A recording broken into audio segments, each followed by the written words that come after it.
Bonsoir à toutes et à tous, nous sommes de retour sur les plateaux de Puissance Télévision, il est l'heure de l'info.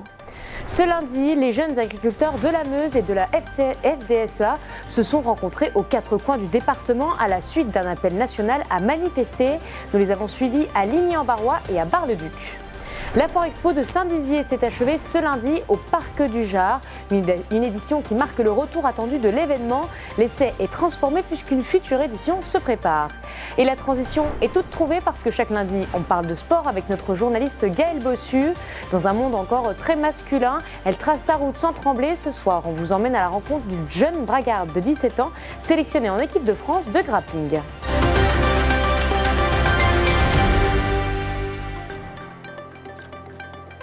Ce matin, à Ligny-en-Barrois, la colère agricole s'est une nouvelle fois fait entendre. Une vingtaine de professionnels emmenés par les jeunes agriculteurs de la Meuse et la FDSEA ont bloqué le rond-point Essilor avant de converger vers Bar-le-Duc. En ligne de mire, les 3500 amendements déposés par la loi Duplon-Monéville. Une action coup de poing pour réclamer compétitivité et alignement avec les normes européennes. Une mobilisation stratégique pour interpeller les habitants, mais surtout les décideurs. Célia Richard, Janice Gallard et Ilan Burel.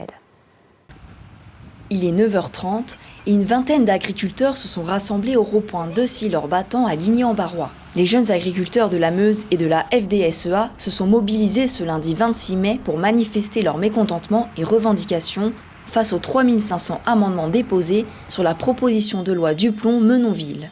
Aujourd'hui commence à l'Assemblée le débat d'une loi portée par deux sénateurs, M. Duplon et M. Menonville, qui suite aux dernières mobilisations donc des mois derniers, voire des années passées, ont écouté, ont voulu faire quelque chose pour lever toutes les contraintes en fait, qui pèsent sur la France et certaines contraintes qui sont appliquées que sur la France et nulle part ailleurs en Europe. Concrètement, ça nous enlèverait, on va dire, une bonne épine du pied. Ça soulagerait les contraintes administratives, les contraintes liées à l'environnement et ça enlèverait un gros poids sur le métier de l'agriculture aujourd'hui. Donc c'est pour ça qu'il faut que cette loi passe. Les agriculteurs demandent qu'on redonne de la compétitivité aux agriculteurs français et un alignement sur le droit et les normes européennes. Tous les manifestants se sont regroupés à Bar-le-Duc plus tard dans la matinée. Le but, bloquer et ralentir la circulation sur les axes principaux et stratégiques pour se faire entendre et discuter avec les habitants.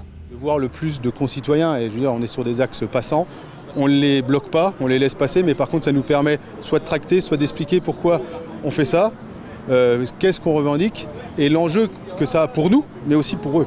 Et c'est pour ça qu'on a choisi ces points stratégiques. L'objectif, il est d'arrêter de faire évoluer l'agriculture par imposition de lois qui sont des fois un non-sens, mais bien de faire évoluer l'agriculture en nous poussant vers le haut ou en tirant vers le haut, en gagnant, en nous donnant de la liberté et surtout en nous faisant confiance à la recherche que l'on fait, mais aussi à l'intelligence du terrain qu'ont les agriculteurs.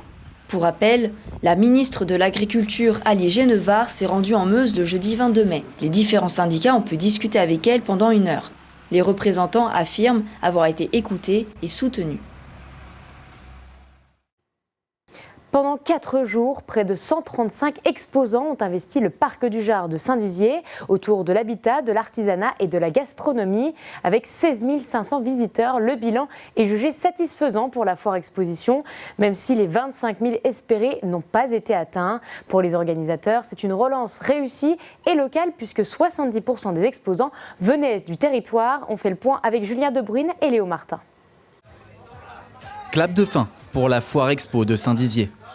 Dans les allées du Parc du Jard, près de 135 exposants étaient réunis autour de thématiques variées, habitat, artisanat ou encore gastronomie. Un rendez-vous que les organisateurs espèrent pérenniser. L'idée, c'était qu'on faisait la foire expo, c'était pour les commerçants, pour eux faire du business.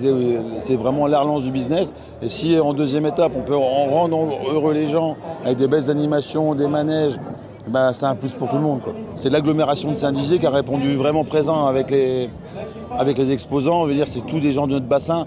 C'est 60%, plus de 70% de gens qu'on connaît tous, on se connaît, on les connaît. Ils ont répondu présent et ça montre quand même une volonté des gens de Saint-Dizier à vouloir refaire cette foire. Co-organisée avec la ville de Saint-Dizier, l'attractivité économique locale devait se renforcer avec cette foire.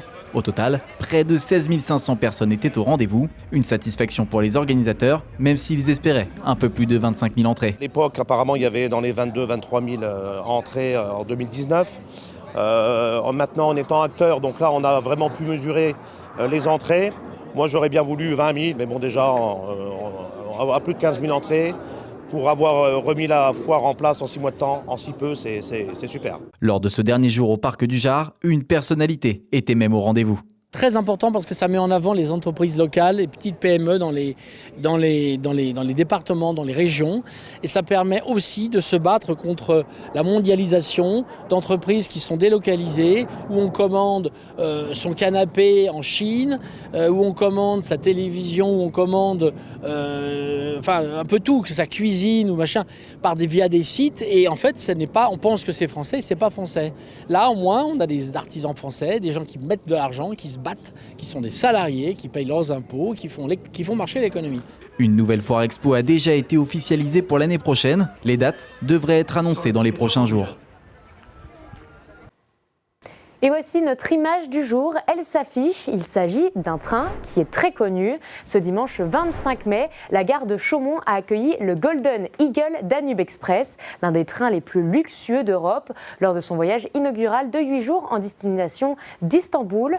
Parti de Paris, ce train traversera plusieurs pays, dont la Suisse, l'Autriche, la Slovénie, la Serbie et la Bulgarie. Il est aussi connu sous le nom du Transylvanien. C'est un mode de transport 5 étoiles qui offre aux passagers des voyages haut de gamme entre octobre et avril dans l'Europe centrale et l'Europe orientale. On est lundi et on passe tout de suite à l'Infosport. Bonsoir Gaël. Bonsoir Clémentine, bonsoir à tous. Comme tous les lundis, on est ensemble pour 10 minutes de sport. On va revenir sur un gros week-end ce week-end. Et ce soir, on va parler de course à pied, de MMA, de tennis. On débute tout de suite avec une grosse page foot, puisque ce week-end se déroulait la dernière journée de régional, avec des destins très différents pour les équipes. Oui, en régional 1, la bonne nouvelle d'abord est venue de Marnaval. Les Hauts-Marnais ont assuré leur maintien en allant gagner un match renversant à Fagnières. Mené 1-0 à la mi-temps, les joueurs d'Antoine Briard ont réalisé une deuxième période et une fin de match folle. On revoit tout ça grâce aux images de la Ligue Grand Est.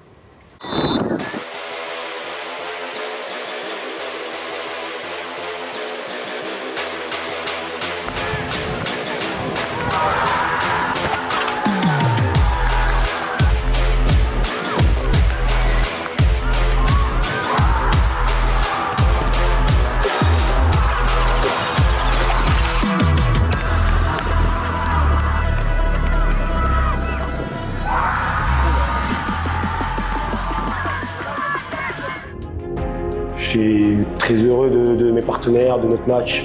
On a pu montrer les valeurs du club qui sont très importantes à nos yeux. C'est comme ça que nous, on joue chaque match avec nos valeurs, notre cœur, notre envie, notre abnégation. Aujourd'hui, ça a marché et c'est que du bonheur, que du bonheur. Pouvoir faire le cri de guerre avec eux à la fin, les entendre nous encourager sur chaque action, c'est magnifique.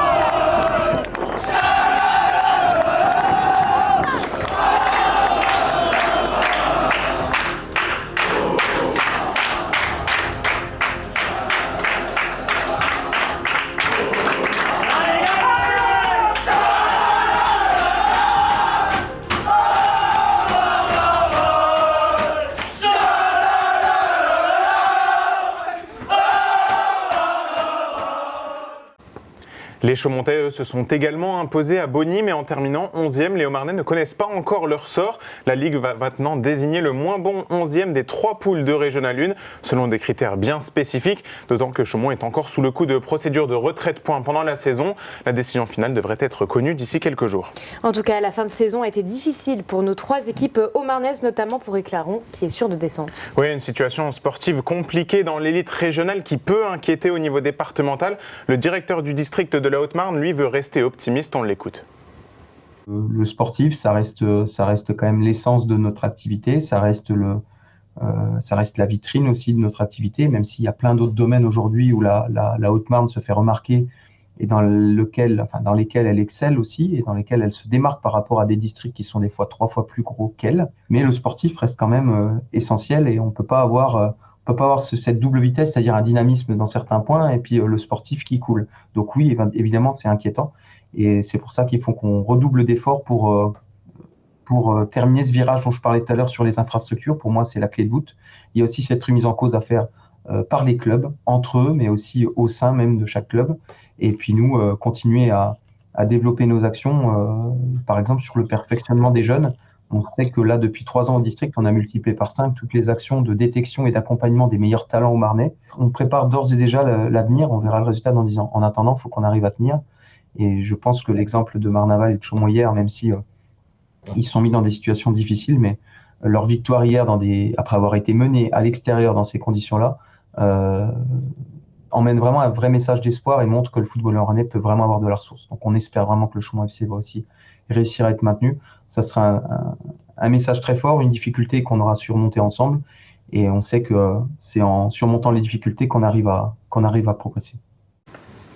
Et côté handball, c'est la fin de saison aussi pour nos équipes et une déception pour Chevillon. Oui, promu cette saison en pré-national, les Chevillonnais vont très certainement redescendre en excellence. Défait ce week-end à Eunheim, les joueurs de Jean-Christophe Renard terminent à la 9e place de leur poule, sûrement insuffisant pour rester à cet échelon. Dans le même temps, les Barisiennes de National 3, vous le voyez, ont signé une dernière victoire et validé une honorable 5e place au classement. Chaumont-Thèse et Langroise finissent respectivement 8e et 10e de pré-national. On continue dans les clôtures de championnat avec le tennis cette fois. Les joueuses de Saint-Dizier qui valident, leur montée en National 2. C'était la bonne nouvelle ce week-end en terre bragarde. Les joueuses de Nicolas Vial ont fait match nul face à Sucy-en-Brie. Match nul suffisant pour garder la première place et valider donc la montée en National 2, 14 ans après la redescente. On écoute le directeur sportif et entraîneur du CO, Nicolas Vial. Cette année, on avait l'objectif de monter en N2 et l'équipe 2 aussi de monter en pré-national. On appelle ça DSCL maintenant.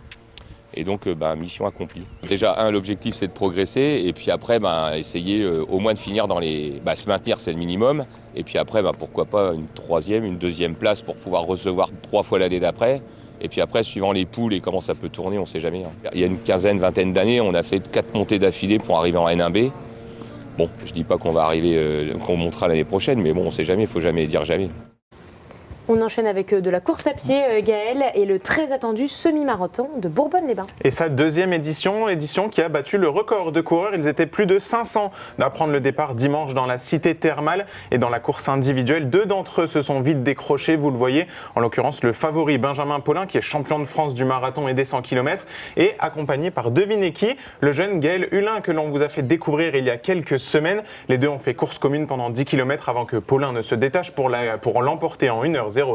Le podium a été complété par le Chaumontais Mathieu Relange. Course à pied toujours, mais cette fois-ci sur piste. Le Meusien Félix Bourg avec l'or en équipe de France. Oui, lui, il a terminé 3e de la course, mais effectivement, avec ses copains de l'équipe de France, Félix Bourg a remporté la Coupe d'Europe du 10 000 mètres qui se déroulait à Passé en Bretagne.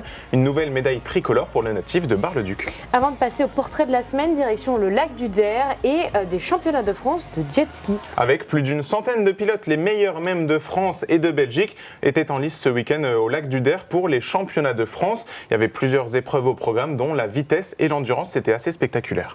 Tout autre chose, désormais, son truc à elle, ce sont les sports de combat. Je le disais en titre, judo, lutte, MMA. Alissa Atemna est une combattante multicasquette. Et à seulement 17 ans, elle vient d'être sélectionnée pour la première fois en équipe de France de grappling, un sport qui se rapproche de la lutte. Alors je suis allé la rencontrer à Saint-Dizier lors d'un entraînement où elle était la seule fille sur le tapis. Regardez. Sur le tapis du Fight Camp ce soir, 14 garçons et une seule fille. Qu'importe, elle a l'habitude, Alissa peut combattre d'égal à égal avec eux. Ils y vont à fond, comme si j'étais un homme, quoi. C'est le but. C'est bien, moi j'aimerais pas qu'ils me prennent avec douceur. J'aime bien quand ils se mettent à 200%.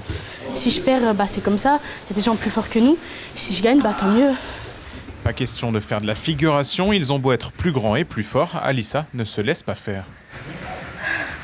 Elle est très forte sur les appuis, puis on s'attend pas directement à ça, puis elle est très rapide aussi, puis c'est une bonne combattante. Du coup, pas de cadeau, puis on se donne à fond tout le temps. Du haut de ses 17 ans, la bragarde pratique plusieurs sports de combat, judo depuis ses 7 ans, MMA, grappling, lutte, tout lui plaît quand il s'agit d'un affrontement. J'aime bien le côté bagarre, mais tout en même temps respectueux. J'ai besoin un peu de relâcher toutes les émotions que j'ai réussi à garder toute la journée. Et justement, je les expose sur le tatami. Donc du coup, c'est pour ça que je me donne à fond pour tout extérioriser, être dans ma bulle tranquillement. Tentative de soumission, par exemple. C'est un animal, elle met beaucoup de pression, beaucoup de pression. Elle est dure au mal. Elle fait vraiment que mettre la pression, attaquer. Elle a un jeu vraiment dur. Elle est capable de le faire sur 5 minutes, 6 minutes de combat. Elle est capable de vraiment emmener son adversaire en eau trouble. Vraiment, elle l'emmène dans les profondeurs. Pendant 6 minutes, elle va faire que ça. Celle qui est actuellement en terminale vient d'être sélectionnée pour la première fois en équipe de France de grappling, un sport de combat qui se rapproche de la lutte. C'est incroyable, j'arrive pas encore à réaliser que je suis partie aussi loin en si peu de temps, pas trop, parce que ça fait quand même un moment que je pratique, mais c'est incroyable, j'arrive pas à en revenir. Je pense que je me rendrai compte vraiment quand j'y serai là-bas et je suis super fière de ça. J'espère un jour pouvoir aller aux Jeux Olympiques en lutte, mais il faut travailler. Elle sait ce qu'elle veut, elle sait où elle va, elle sait ce qu'elle veut faire, elle est dans sa tête, c'est épuré, elle est bien entourée. Franchement, il y a juste à aller droit devant pour Alissa. Alissa s'envolera bientôt pour la Pologne où elle disputera une compétition européenne de grappling. Face à des filles, tous ces entraînements masculins pourraient bien lui donner l'avantage. Un mot de volley, la saison est terminée pour le CVB 52. L'heure est au transfert des joueurs. Oui, et il y en a pas mal, ils ont quasiment tous été annoncés en même temps. 10 joueurs qui quittent Chaumont cet été, dont la plupart des cadres. Joseph Worsley et Mathis Hainaut partent par exemple en Pologne. Les seuls qui restent sont Toledo, Durand et Pasteur. De quoi assurer une bonne dose de travail à la cellule de recrutement cet été pour reformer un effectif complet. On verra si la stratégie de miser sur des jeunes joueurs prometteurs est conservée au CVB pour la saison prochaine. Le rendez-vous de la semaine pour terminer. Direction Brod, juste à côté de Chaumont, justement, pour le Trail du Pressoir et sa 4e édition. Départ à la salle des fêtes jeudi matin férié. Merci Gaël pour toutes ces informations et puis on te retrouve lundi. Bonne semaine à tous et à lundi.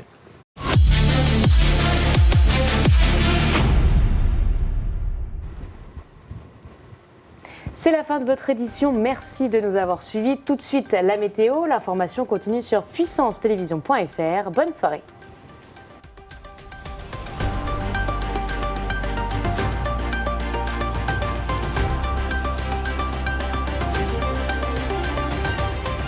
Toute l'actualité en continu à retrouver sur notre site internet et notre application mobile.